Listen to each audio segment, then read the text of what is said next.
Get ready for that Millville review, guys. Okay, you can't talk about Millville without talking about Chad Reed catching some hang time over here over the Catapult. This was insane. 2011, Spring Creek. You had that happen. Chad put on a really good show, had some crazy things happen, but we're about to talk about 2023. I'm going to pick on Hayden Deegan on this one, guys, so stay tuned near the end of the video, see what I have to say. So, 2023, Spring Creek, Millville, baby. The recap, we had, Jet Reynolds was out. We had Austin Fortner coming back. We had Hayden Deegan with that red plate. We had Hunter Lawrence kind of like looking kind of like a banged up.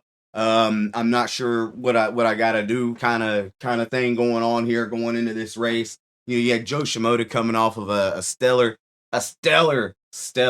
race at Southwick. You had Tom Vial coming off a stellar race at Southwick, and you were like, ooh. When we look at this 250 field, what are we gonna see? All right, like it's anybody's cake right now. Anybody can get a slice of that mug. Who's gonna take the biggest piece today? And I swear, it was really good to see. Hunter came through that pack. Moto 1, like Hunter Lawrence worked his way through that field. Moto 1. I'm not gonna act like nobody looked great because everybody looked really good. Until everything looked good until Hayden made his mistake, and then you seen Hayden come unraveled. What was up with that, right? So we'll talk about that too. But what I really want to jump off the gate with is like some really solid racing, some names popping up. Joe Shimoda, thank God, Joe. You know what I'm saying? Moto 1, Joe showed up and said, "Let's go, let's get it." And then you had, like I said, you had Cooper. Justin Cooper looked pretty good.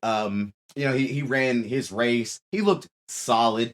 I was excited to see him as well, but no more excited than anybody else to watch Joe Shimoda kind of do work. Really do some interesting work. And to the point where I was like, yeah, this is the Joe that we need, right? This is the Joe that we want, right?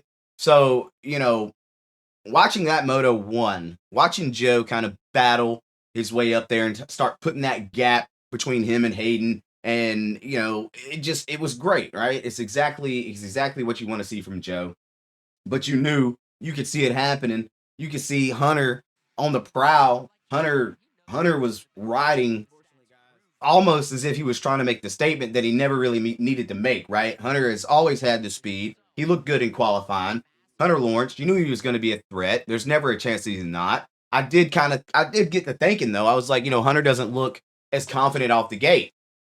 Hunter doesn't look as confident off the gate anymore. Like if you look at Hunter off the gate, he looks like he's a little more hesitant to go for the holes and to go for the actual great starts. But be that as it may, like he still looked really good, right? And I think he did have some jitters. The first moto, he was a little more reserved. I think he had those jitters because second moto was a whole nother story, right? But getting back to it, RJ Hampshire doing RJ Hampshire stuff. Really, these last 2 to 3 weekends, RJ's just been there. He looked really good. Moto 1, Millville, he came up through. He looked solid. But I do want to stop and talk about this real fast. When Hayden came, out of that hairpin and he hits that outside rut and it knocks him, and you see like he almost washes out. I think really what happened right there was that kid was feeling dangerous, and then he was like, oh God, this is dangerous. Because when that happened, not only did Hunter squeeze by, but Cooper squeezed by as well, right? So like he just gets double passed right there. And it seemed like from that point forward, Hunter just started falling back in that Moto 1. I mean, everybody was coming for him, you know what I'm saying? And everybody caught up to him. Even Tom Vial, started catching up to him. And you were like, dang, bruh, Hampshire's made the pass on you. Tom Vial's coming for you. Are you making mistakes? Are you getting unsettled? Like, what happened? And I believe that's what occurred. Is like, when he had that little mishap, came off the track. Of course, he couldn't just pin it wide open. That's against the rules, as to say. But he had to regain his composure, and it seemed like it took him a good 10 minutes to really get back comfortable and regain that composure. So Hayden looked good, made that mistake, things happen, and it just seems like it took him a very long time to kind of rebound and get back to where he was, to where he was looking okay.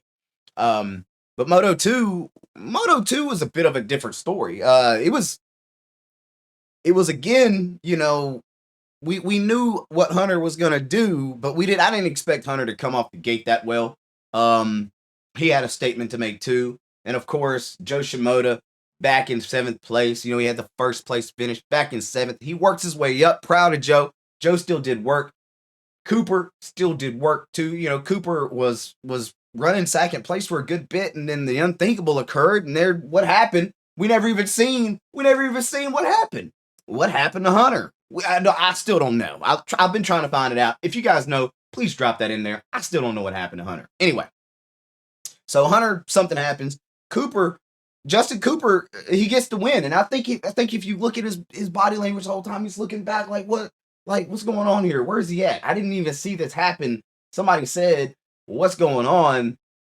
I'll win the race, and yes, he does. Of course, Hunter still gets second place, which gives him the overall for the day. He had the 1-2 finish, and Justin Cooper had the 1-3 finish, and Joe Shimoda ended up with the 2-3 finish. So like it was a good day for all those guys. I think somebody who had the worst day was Seth Hammaker. Seth Hammaker didn't have a good day at all. But let's talk about Austin Forkner out there. I remember in the interview, Austin Forkner was like, "Yeah, dude, I'm gonna come back. I'm gonna be like top 5, dude." And you're like, "Okay, all right." I mean, I even made a post about that one because I was like, are we gonna see this? Is this what's gonna happen? Because I think that's a tall order for somebody who hasn't been on the track in a while, right? What, January? He had his terrible accident right off the gate. Anaheim won. Austin Forkner, ACL injury, repaired, recovered, practicing, getting back into form, and I think his statement was a little overzealous, a lot, because Moto 1, he's outside of the top like 10.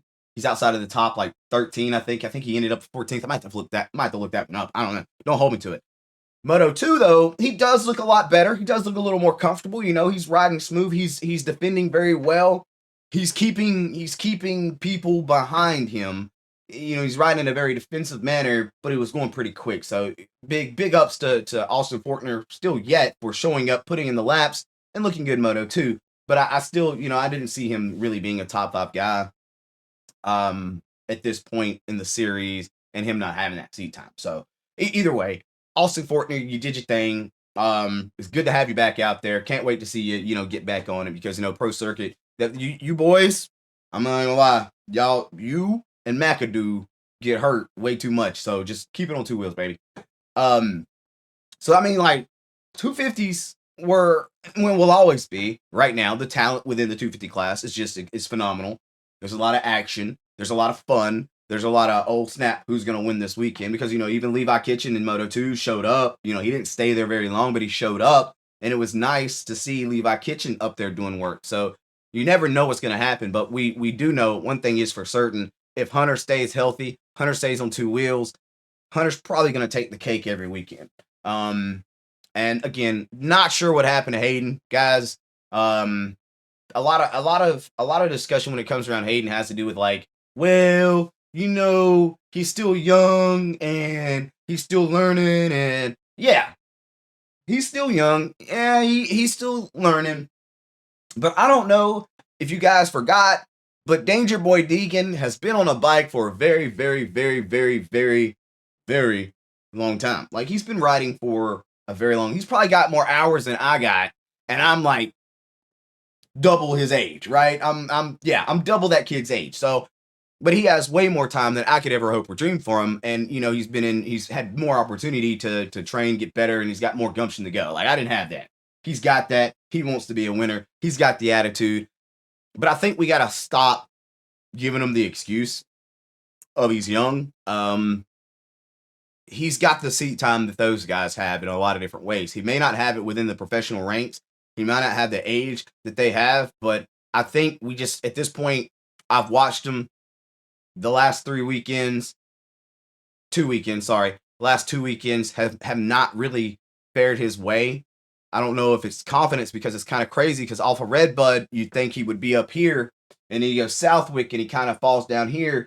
And then you get this weekend, and he's kind of teeter tottering. You know, he faded a little bit more than what we would expect him to fade.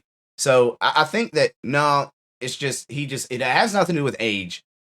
It has nothing to do with skill because I think good age. I mean, we had JS7 do it. You know, 16. You know, we've got riders who have been young, still proving that. You know, so age isn't the thing. It's just seat time. The more time, and it'll either come to. I know a lot of people are going to be like, "Nah, shut up. Hayden's the greatest in the world," and maybe he is, maybe he is.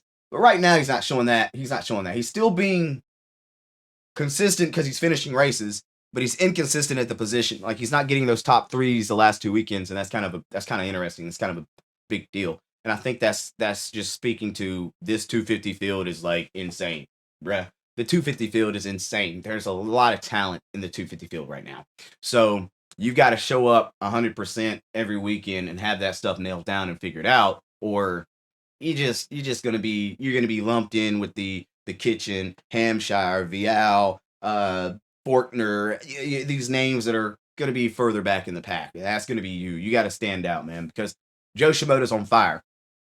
Great. Cooper's on fire. Great. Kitchen is starting to be a little more on fire. Great. Vial's starting to be a little more on fire. Great. Hayden started out already on fire, and these guys are slowly catching fire, and he's not igniting anymore. So it's like maybe he just came in prepared, and everybody else is warming up to get to that point, and now we're gonna see him kind of settle back out mid pack. I don't know. Maybe that's just my opinion on it. Whatever. But I had a lot of fun watching this 50s. It was exciting. Still don't know what happened to freaking Hunter on that. Cooper, Justin Cooper definitely deserved that dub. He worked hard for it. Probably one of the best consistent weekends we've seen Justin Cooper put in a while, where you were actually like, yeah, you've been doing this a while. Let's go. Joe Shimoda definitely stoked for Joe. I want to see more Joe. I want to see more Joe doing that mess. But anyway, 250 was great. We want to talk about 450s. Is there anything to even talk about when it comes to 450s? I don't know. Is it?